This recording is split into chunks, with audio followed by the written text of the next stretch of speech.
be peace on earth. You will find the words on the white card, or you will find it as number 3 in Wings of Song.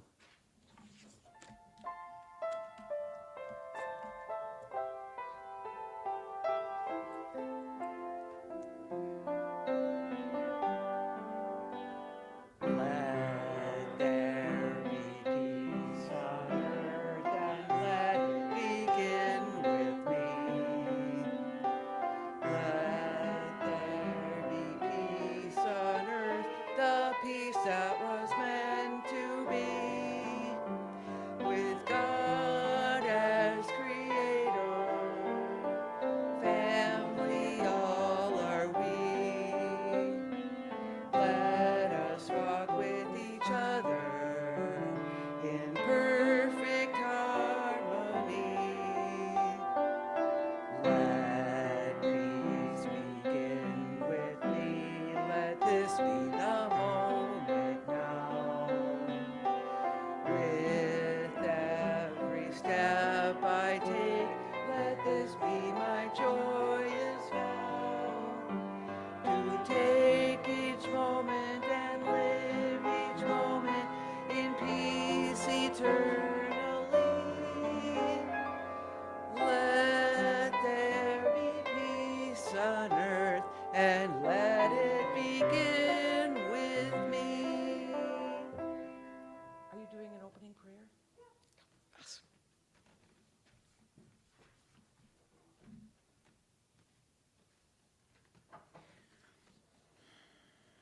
Holy God, Sacred Mother, Spirit, universal consciousness, source of all things, through your abiding grace, we open our hearts and minds to new levels of awareness.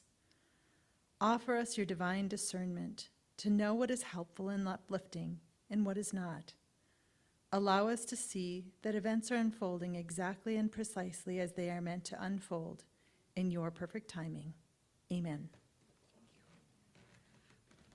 And so our next hymn is number 222, which is My life begins for me today. My Life Begins for Me Today, 222 in Wings of Song.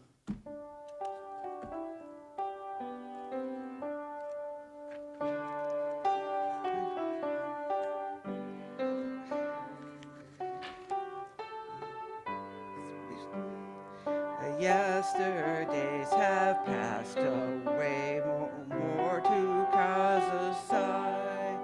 Before me lies the bright today, all the blessings in its hold, and I rejoice to find its way and sing its joys untold. Today for me begins anew, a life that holds for me all that is good and real and true. Its blessings now I see. I look no longer to the past or wait for future days, for with today my lot is cast. Its present joys I praise. Awesome. Thank you. All right, so at this time, we'll be doing some announcements, so get comfy now. And today we have our speaker, obviously, is Christy Rounds.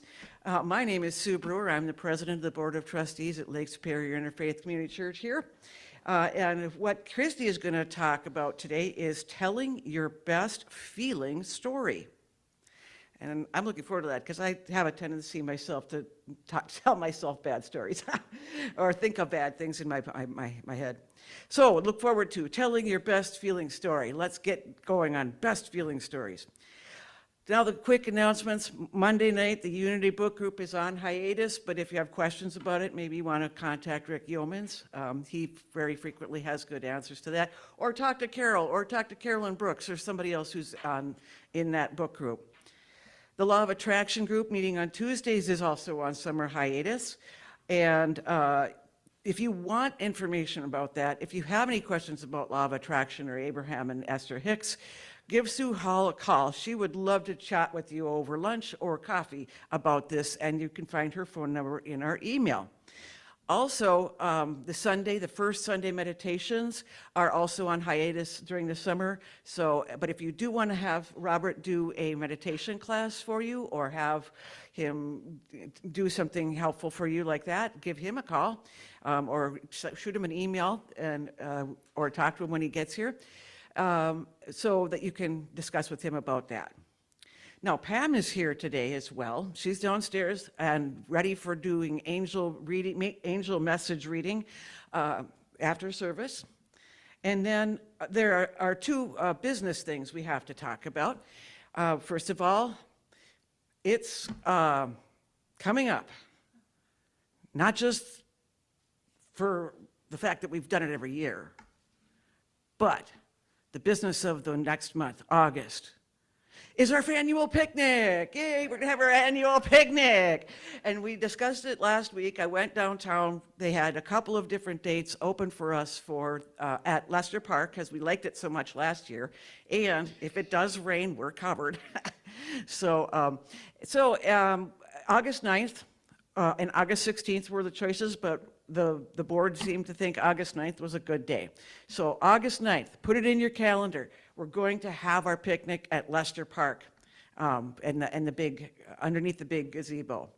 So, and if you want to help out with us, you'll notice there's a little notation in the email that if you have some spare time, we have to take a whole bunch of stuff out there, like chairs and tables. We don't have to do tables because they've got those, but we have to bring chairs and sound equipment and food and ice cubes and all this kind of stuff. So we have things in our mind that need to be done. So if you have some extra time before service on that date, let us know and we'll put you to work.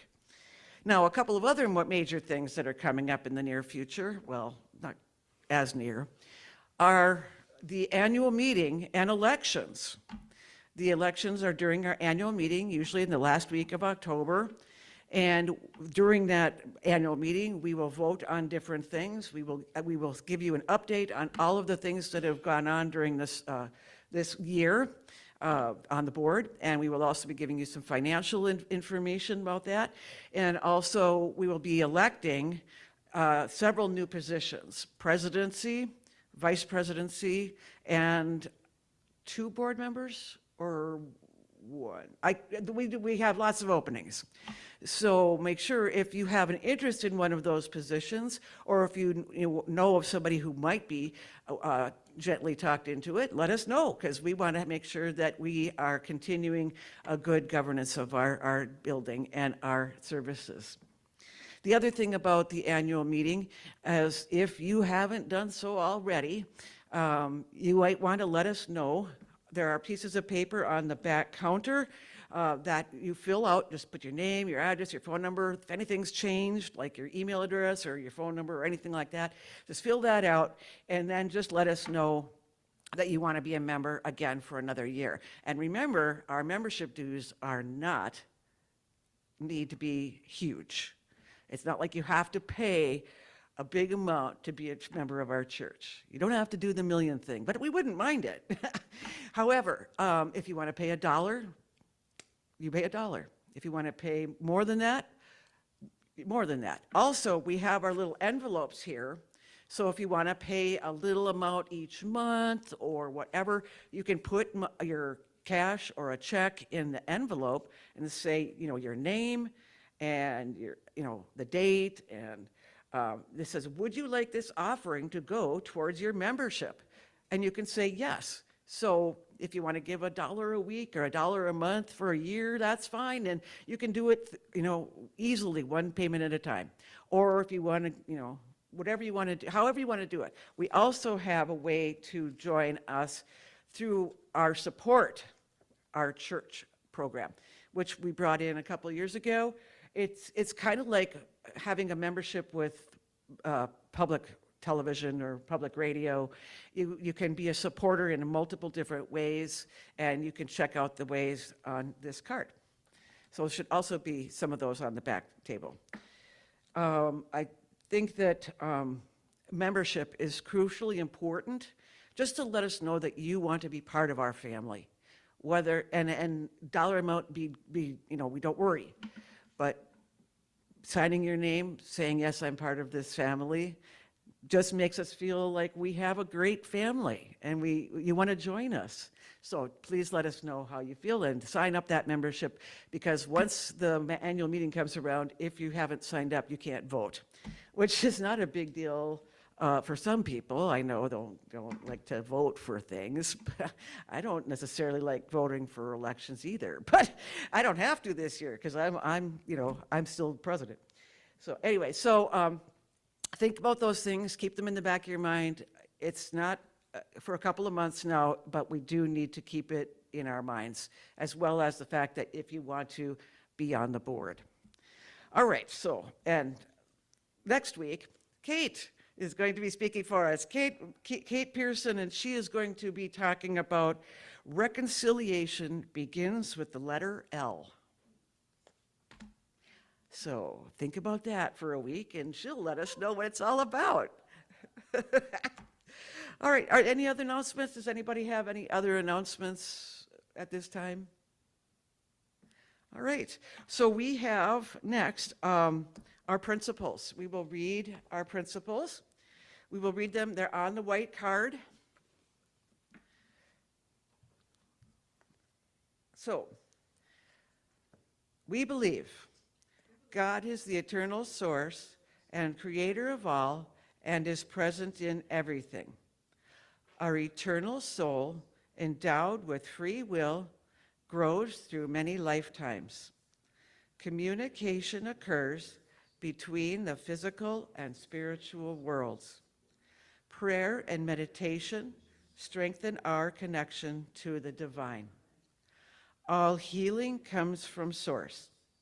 Seeking this for ourselves and compassion for others' suffering is the highest priority. Because we are all one, what we do unto others, we do unto ourselves. The choice of love is always open for every soul. Living these principles leads us to grow in divine love. Now at this time, let us read also on the other side at the bottom of the card, the prayer for spiritual healing. I ask the great unseen healing force to remove all obstructions from my mind and body and to restore me to perfect health. I ask this in all sincerity and honesty, and I will do my part. I ask this great unseen healing force to help both present and absent ones who are in need of help and to restore them to perfect health. We put our trust in the love and power of God. And speaking of healing, we have prayers that people want read or prayed for. And the first one I have is our dear friend Kathleen Juneau. Love that lady very much. She stayed with me when she first moved down to town. Thanks, Jean. That was fun. Anyway, so Kathleen's ex-husband passed last night. So we have she's asking for prayers for Jerry and his current wife, Susie. Is that right? And for Kathleen, because she still kept in touch with him. So they were still friends. And also his family. He's got a lot of family to consider with that. Everybody always does. And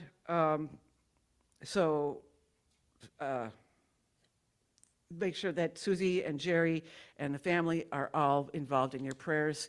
I'm going to put this in the bowl that Michael is bringing up shortly. No? And then does anybody else have any other prayer requests at this time?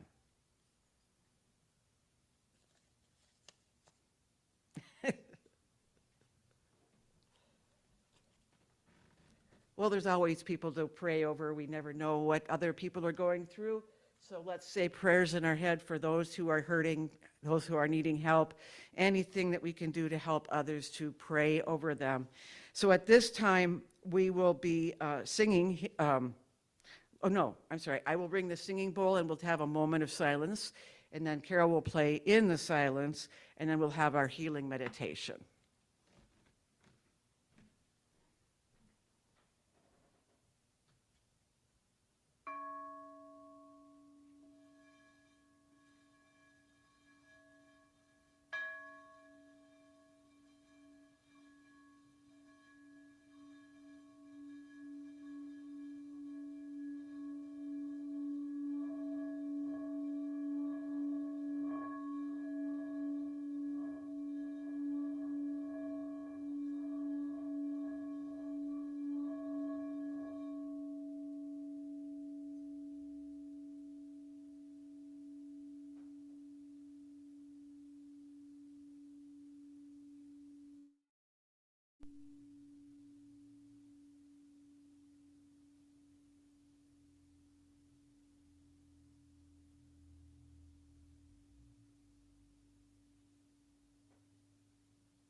Yep.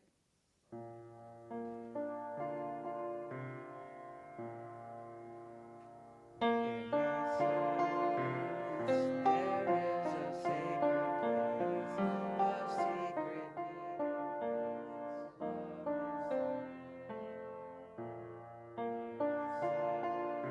is there.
Well, it's nice to see familiar faces. I recognize a lot of you from the times that I've been here before.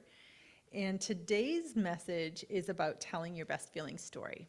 I started this talk because I just created a new app called mycogna.org. It's a storytelling app. And so because it was my daughter who inspired it, she got me using Claude Code, which I thought was just like, at first it was a hobby, and then it just kind of turned into something that I realized could be of service to others. So that's what really prompted this story, or this theme. So how many people would agree with this statement? The quality of our stories determines the quality of our lives. Okay, by a show of hands. Quality of our stories, the ones we tell in our head and the ones we tell to other people, determines the quality of our lives.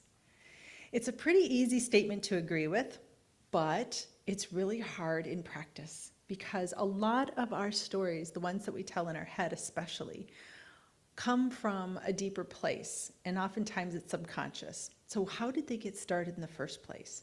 Usually it's something, the negative narratives usually take root with something uncomfortable, something that happened.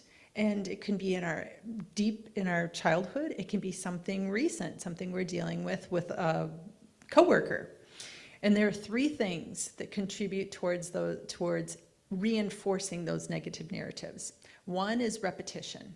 And the second is actually reinforcement. And the third is something that is actually my favorite, which is the belief that there is such a thing as ultimate truth and our death grip on that. So the first one, repetition. Even if we have something that happened to us in childhood, even if it's something where we haven't encountered people for years, we will reinforce a negative narrative by having conversations with ghosts in our head. If anybody knows what I'm talking about, it's when you're driving, or maybe you're doing the dishes or the laundry, or you're just waking up in the morning, can't get to sleep at night. It's the conversations we have that never really took place. Sometimes we'll go back to a conversation, but more often than not, our brains get tired of doing that. So we build on the conversation. We actually do this repetitive thing where we continue to reinforce the negative narrative by telling the story from a number of different perspectives.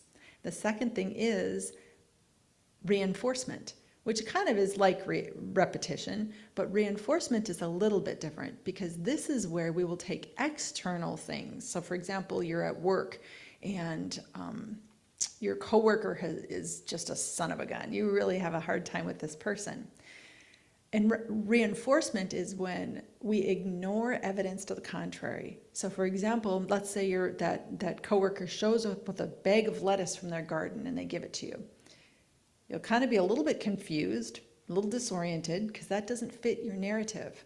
And you might even you'll say thank you, but then as you walk away, you start thinking, well, the guy probably uses pesticides, or maybe fertilizers, maybe he had too much lettuce, just couldn't get rid of it, So you come up with some reason why a kind act that contradicts your narrative is not something that you incorporate. You don't suddenly change your perspective or your opinion of that person and go, oh, I guess they're nice after all. We often don't. We go back to that narrative in our head and we look for evidence then that reinforces the narrative. Third thing is actually our addiction to what I call truth telling. We all want to be honest people. We want to be truth tellers, but we mistake perspective for truth. We think that we're telling the truth when what we're really doing is speaking from a perspective. And if you don't know whether or not something's a perspective for truth, it's really easy.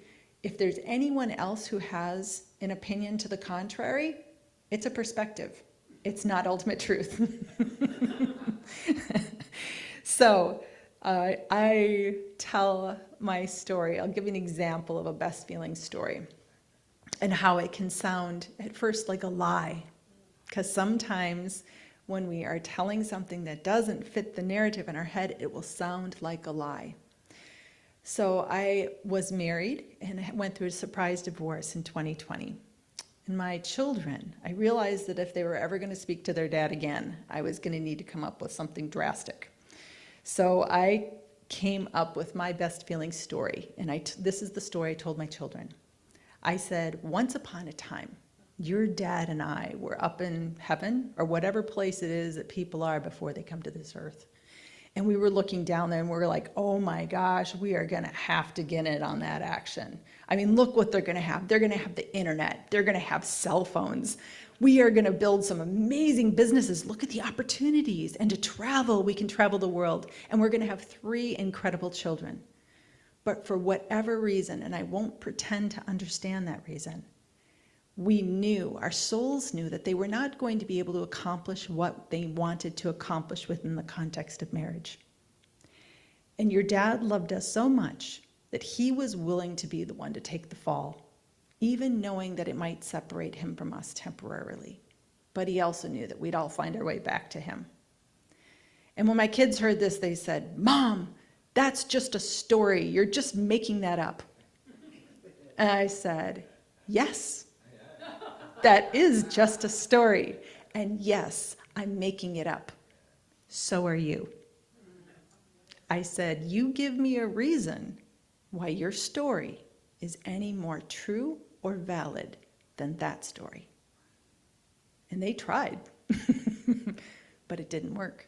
And in the end, I just said, why not adopt our best feeling story?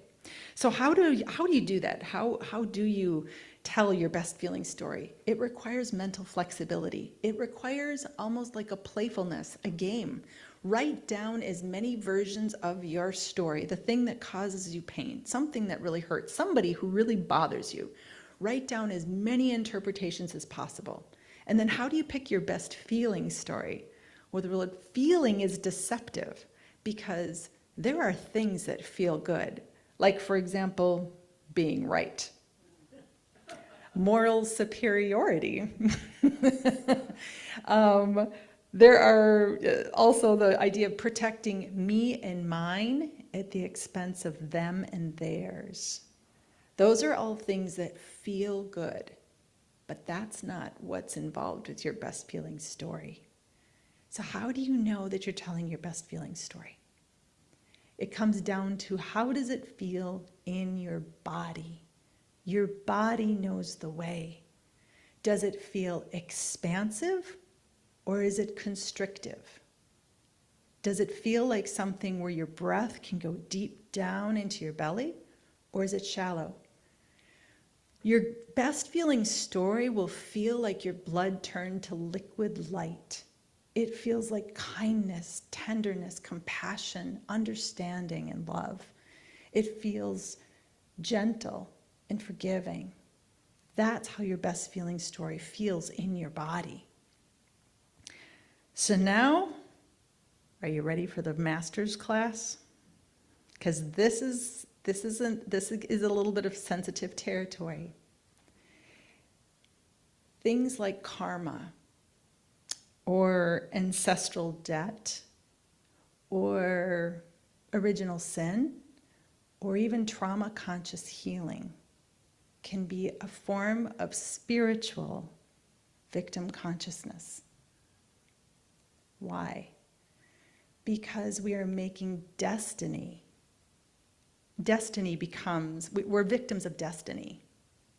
We're victims of something bigger. There's a dynamic working against us. We lose our authorship. Now, there is a point A to point B. It's not that those things are not helpful. As a matter of fact, sometimes they are, and the best way to know is does it feel expansive or does it feel constrictive?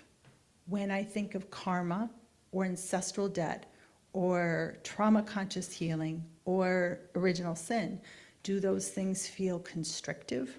Or do they feel expansive? If they feel expansive, great. It means you're telling your best feeling story.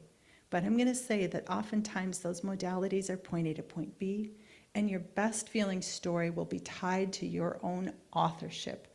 It's where you're the architect of your destiny, as opposed to giving your responsibility for your destiny away. So like I said, that's kind of the master's class, because I know that touches on some sensitive subjects, but I just want you to sit with that and contemplate it. If it doesn't work for you, great, no problem. But again, just ask your body, are the beliefs that I hold regarding these things, do they make me feel expansive or do they cause me to constrict? So, in parting, I want to leave you with something. I want to encourage everyone to share their best feeling stories. It doesn't matter if it's on social media or YouTube or writing a book or writing a Substack or just talking to another person across a table. Share your best feeling stories, because our stories are the way that we are participating in the great change.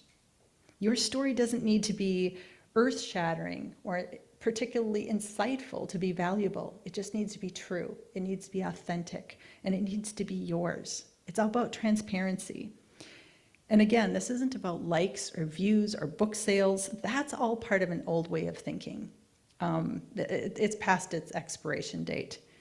Your story is the natural outpouring, the creative expression of your own perspective, and that is a perspective that is unique in all the world. There's never been another person who's shared your exact perspective, and the world needs it. Right now, we are in a time, an era that's not really the era of the soloist, it's the era of the choir. It's not who can talk loudest or whose message is the strongest. That just kind of adds to the chaos. It's actually a resonant field. And so as because I know there are people who say, well, I'm not going to share my story or my perspective. What do I have to offer? Other people have shared something similar but not the same. So when you share your story, you're joining the chorus. You're joining that resonant field that raises the vibration for everyone on this planet. So I say this, and I know it's not easy, because telling your best feeling story is oftentimes tied to your identity. And changing our identities is not an easy task. Or anything. As a matter of fact, our egos will resist it because it's threatening. But I'm guessing that you guys all could have done something different with your Sunday morning. The fact that you chose to be here means that you have chosen to take the harder path, that you're choosing to take a path of growth as opposed to entertainment. So anyway, I want to encourage you all to find your best feeling story and then share it. Thank you.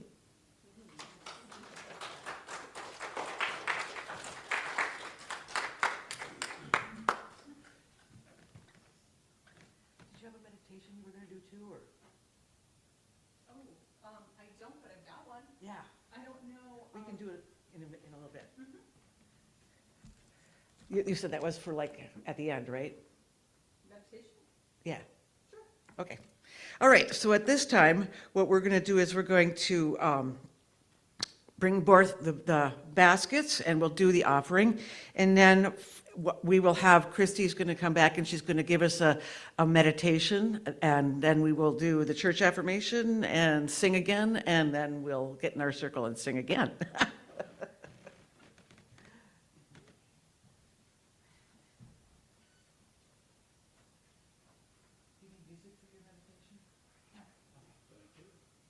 Well, unless you have one. Well, he's got some music, yeah. Perfect. Yeah, so you can play some music, yeah. Thank you. Are you ready, Joe? Are you ready? Ready. Yes, okay.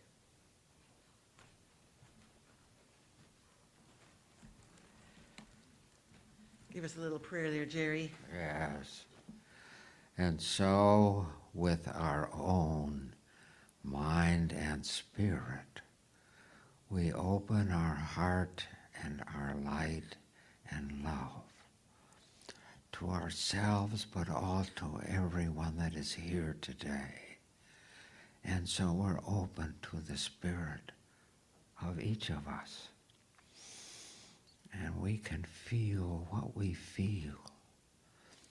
Light, compassion, love, peace, and joy for living every moment the best that we can, because the eternal Spirit is always with us, with gratitude, thanksgiving, appreciation. We love each other as we are. Amen. Amen. Amen. All right. Thank you, Jerry. So at this time, we'll have Christy do her meditation. I know.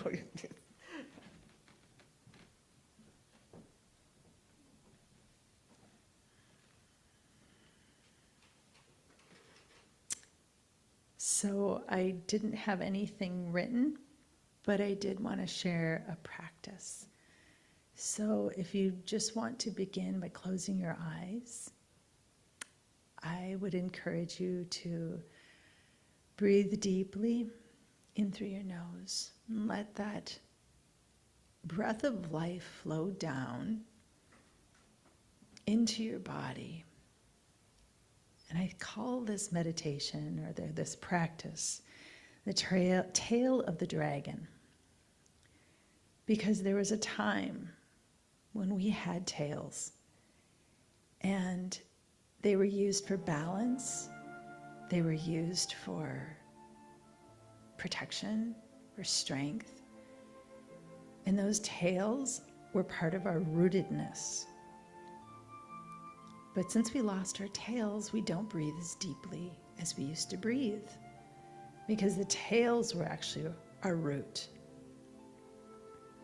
So I want to encourage you now to imagine your tail, what it would look like. Maybe it would be long, short, fluffy. Maybe it'd be something that waved gently. Maybe it'd be something that wags quickly. Breathe deeply into that space. Feel your breath go all the way back, all the way down. And feel the richness of that. How that feels like our connection to nature. Because that's what we are. We're beings of light. And we are part of nature. We've never been separated from it. And especially now in the summer and the spring, when the weather's warming, we have a chance to get outside. Breathe deeply the way an animal does. Smell the air. Draw the beautiful perfumed scent of flowers, the grass, the trees, the wind, the sun, the dirt, the loamy soil underneath the trees. Draw those scents deep down into your body and allow your cells to bathe in the healing that deep breath offers. So I'll encourage you today, as you go about your day, remember that ancient breath, the one that connects you to the planet. Thank you.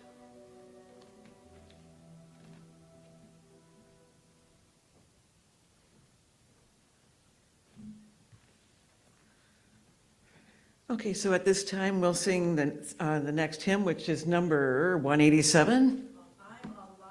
I'm alive. I'm alive.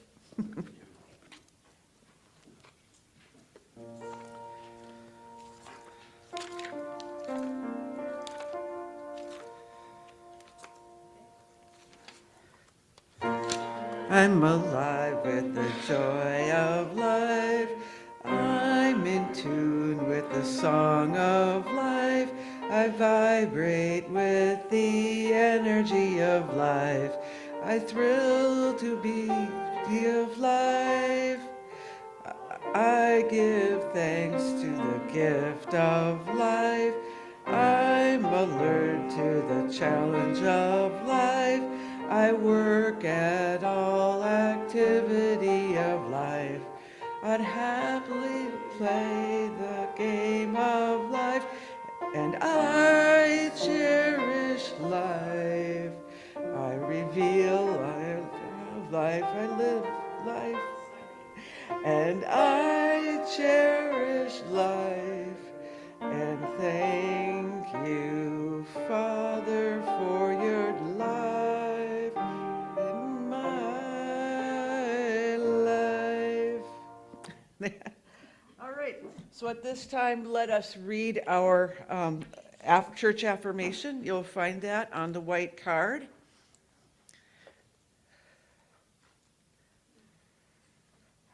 We totally accept the belief that God is in charge of the affairs and direction of Lake Superior Interfaith Community Church.